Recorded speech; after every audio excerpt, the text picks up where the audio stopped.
பலாப்பழ season முடியறதுக்குள்ளே கண்டிப்பா இந்த பலாப்பழத்தை வச்சு பண்ண புட்டை ஒரு டைம் ட்ரை பண்ணி பாருங்க. டேஸ்ட் சும்மா அல்டிமேட்டா இருந்ததுங்க. யாருக்கெல்லாம் ரொம்ப பிடிக்குமோ கண்டிப்பா சேவ் பண்ணிட்டு ட்ரை பண்ணுங்க. 2 கப் கிட்ட புட்டு மாவு வந்து எடுத்திருக்கேன். இது கடைகள்ல புட்டு மாவுன்னு தனியாவே கிடைக்கும். இது கூடவே கொஞ்சமா சால்ட், 1 ஸ்பூன் கிட்ட நெய் சேர்த்திருக்கேன். நெக்ஸ்ட் இதுல ஒரு 7-8 பலாசொலைய மிக்சியில நல்லா பேஸ்டா அரைச்சிட்டு அதையும் இந்த புட்டு மாவு கூட சேர்த்து நல்லா பிசைஞ்சு விட்டுக்கலாம். நம்ம நார்மலா தண்ணி ஊத்தி புட்டுக்கு பிசைவோம் இல்லையா, அதே மாதிரி கொஞ்சம் கொஞ்சமா தண்ணி ஊத்தி நம்ம புட்டு பதத்துக்கு வந்து பிசைஞ்சு எடுத்துக்கலாம்.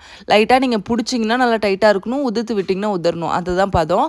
இப்போ இதை ஒரு 10 மினிட்ஸ்க்கு ஒரு ஓரமாக வச்சிடலாம். இதுக்கு தேவையான எல்லாத்தையுமே ரெடி பண்ணி வச்சுக்கிட்டேன். ஒரு தேங்காவை துருவி வச்சிருக்கேன். கொஞ்சமாக பலாப்பழத்தை எடுத்து குட்டி குட்டி பீசஸாக கட் பண்ணி வச்சிருக்கேன். புட்டு வைக்கிற பாத்திரத்தில் ஒரு ஒரு லேயராக நம்ம போட்டுக்க வேண்டியதான். ஃபர்ஸ்ட் தேங்காய், அதுக்கப்புறம் பலாப்பழம், அதுக்கு அடுத்தது புட்டு மாவு. இதே தான் திருப்பி ஃபார்மட் ஃபுல்லாக வந்து அதே மாதிரி அரேஞ்ச் பண்ணிக்க வேண்டியது. ஃபுல்லாக வந்து கம்ப்ளீட் பண்ணிட்டு நம்ம நார்மலாக புட்டு அவிப்போம் இல்லையா, சுடு தண்ணி நல்லா கொதிச்சதுக்கப்புறமா இதை வச்சு அவிச்சு எடுத்துக்க வேண்டியதான்.